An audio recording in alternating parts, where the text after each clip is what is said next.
Discours très anti-occidental, très anti-américain. Et puis finalement, le message, Gauthier, c'était l'économie russe, même pas mal après les sanctions occidentales. C'était ça le message que voulait faire passer le président russe aujourd'hui. Oui, Notamment. bien sûr. Et à chaque fois que Vladimir Poutine parle de la sorte, et finalement chacune de ses allocutions est empreinte de cette volonté, on ne peut pas s'empêcher de penser que Vladimir Poutine prend pour des idiots son auditoire. Que ça soit les Russes, ou que ça soit le parterre de dirigeants d'entreprises qui sont au Forum économique de Saint-Pétersbourg. C'est un peu la réalité parallèle russe. Oui, alors c'est ça qui est intéressant. Si vous le permettez, je voudrais y revenir brièvement parce que le début de cette allocution, de cette prise de parole de Vladimir Poutine était consacré exclusivement aux États-Unis.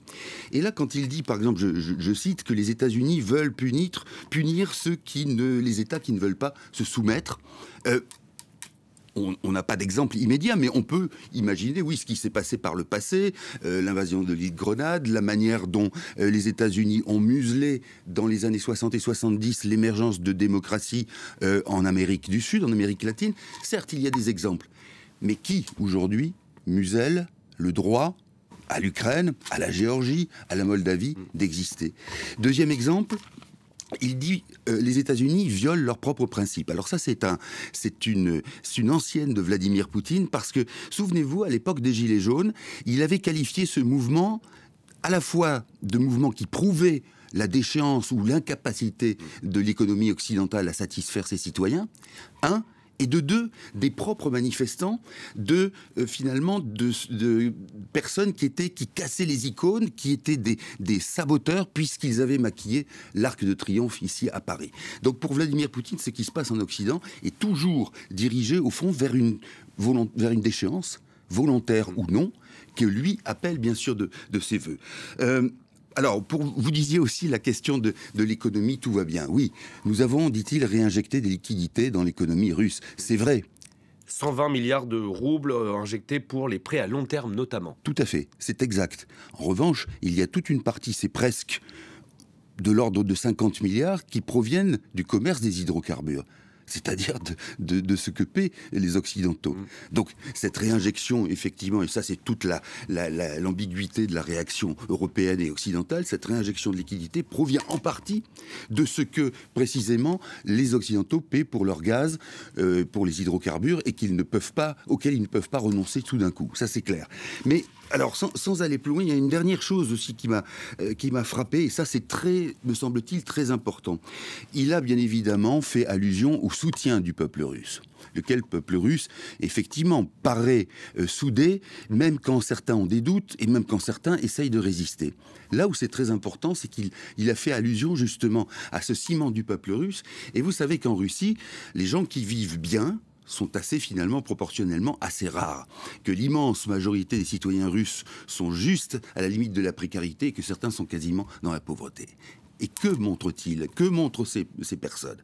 Beaucoup de ces personnes continuent à soutenir Vladimir Poutine, indépendamment du fait donc qu'ils n'ont pas profité, eux, de ce que Poutine appelle les bienfaits que lui aurait apportés. Ça veut dire quoi? Ça veut dire que dans ce conflit, et ça nous avons beaucoup de mal en Occident à le comprendre, les Russes, pour certains, accordent une grande valeur à ce qu'on pourrait appeler des gratifications symboliques. C'est-à-dire que Vladimir Poutine rehausse le niveau de la Russie, redonne une fierté à la Russie, et ces gens-là suivent, même si eux-mêmes continuent à ne pas avoir de chauffage ou d'eau dans la région ou dans la ville où ils habitent. Il ravive le sentiment patriotique. Oui, mais ce sentiment patriotique, vous voyez bien jusqu'où il va. Il va jusqu'à... c'est intéressant, certains diront que c'est une grande noblesse, d'autres diront que c'est le mouton qui suit la propagande, mais ce sentiment va jusqu'à renoncer à ses propres exigences, qui sont, disons-le, minimales en Russie. Les gens ne demandent pas le Pérou, comme on dit. Donc voilà un peu pour ce tableau brossé. C'est-à-dire qu'à chaque fois qu'il a parlé des États-Unis, on pouvait se dire, au fond, c'est la manière dont agit la Russie. Et derrière ces critiques économiques, il y a bien sûr la critique idéologique. Vous en avez brièvement parlé, Gauthier. Le modèle européen est en déclin. Les intérêts des peuples européens ne sont pas pris en compte. Finalement, c'est un peu le même discours aussi qu'on a côté européen. Hein. C'est vrai. Le pouvoir, finalement, ne représente pas le peuple. Alors, là aussi, c'était étonnant parce qu'il a parlé des régimes ou des tendances populistes en Europe comme étant un danger, alors que lui-même les favorise. On connaît ses liens avec l'extrême droite française, avec d'autres extrêmes droites européennes. Et le discours qu'il tient est celui de ces extrêmes droites, c'est-à-dire les élites ne représentent pas le peuple, d'ailleurs ces élites sont décadentes, d'ailleurs l'Occident est décadent puisqu'il ne respecte même pas ses propres principes, et là on pourrait être d'accord avec lui. Bon, mais encore une fois, c'est la déchéance marquée. Puis il ajoute que finalement, en matière de soutien à l'économie, les pays d'Europe n'y arrivent pas, puisque l'inflation est haute. Je pense quand même que le chiffre qu'il a avancé de 20% en Europe concernait simplement certains pays. La Russie est à 16%. Mais vous voyez qu'il y a cette critique de l'Occident, persuadé qu'il y a une supériorité de la Russie. Là aussi, c'est très fort, cette supériorité de la Russie. Elle est importante parce que dans l'imaginaire russe, il y a souvent l'idée que la Russie n'est jamais aussi forte et jamais aussi bonne que lorsqu'elle a le dos au mur. Et au fond, c'est ce que décrit Vladimir Poutine. Et ensuite, de manière contradictoire, il dit tout va bien.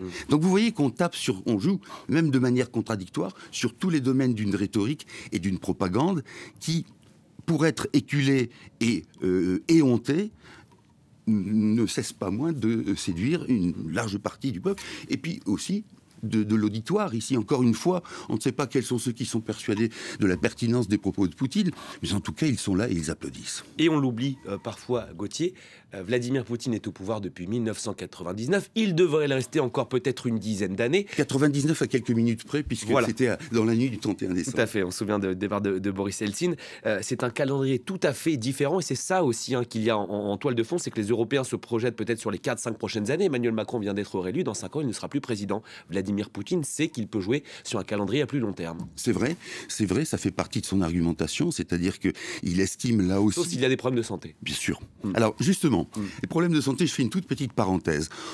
On peut se demander raisonnablement si ces problèmes de santé qui pourraient être juste de manière allusive distillés par le Kremlin ou par les médias russes ne sont pas destinés en fait à donner une petite sucette à l'Occident qui, par la grâce de Dieu, serait extrêmement soulagé que Vladimir Poutine disparaisse sans que nous, je veux dire l'Occident, n'ait le petit doigt à lever. Ça serait la divine surprise, si vous me permettez l'expression. Donc là, il y a quelque chose à creuser.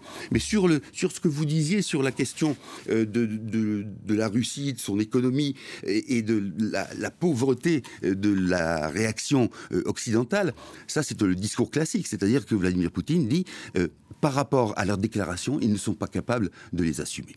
Il y a une dernière chose... C'est pour ça que l'Europe est en décadence, d'ailleurs. Voilà. C'est l'un des alors, elle est en décadence économique, mais elle est en décadence morale. Idéologique. Il a parlé des pseudo-valeurs de l'Europe. Question à poser à tous les Russes, que pensent-ils des pseudo-valeurs du nationalisme russe? Ça serait intéressant. Ça va être compliqué de poser la question actuellement à Moscou. C'est vrai. Merci beaucoup, Gauthier, pour votre analyse. On se retrouve